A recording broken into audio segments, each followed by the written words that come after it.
নাম করে বয়ফ্রেন্ডের সাথে দেখা করতে যাওয়ার সময় যখন ধরা পড়ে যাই।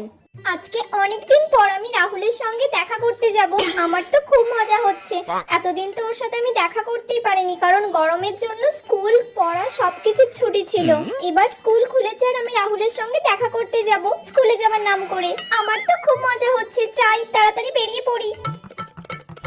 কি রে, কোথায় যাচ্ছিস এখন তুই? এই রে, মা আবার সব শুনতে পেয়ে যায়নি তো? না না, মনে হয় পাইনি। না মা, আসলে আজকে আমার এক্সট্রা ক্লাস আছে, তাই আমাকে ক্লাসে যেতে হবে। ও আচ্ছা, তাই নাকি? আচ্ছা ঠিক আছে, তাহলে আজকে আমি তোর স্যারকে ফোন করে জিজ্ঞাসা করি।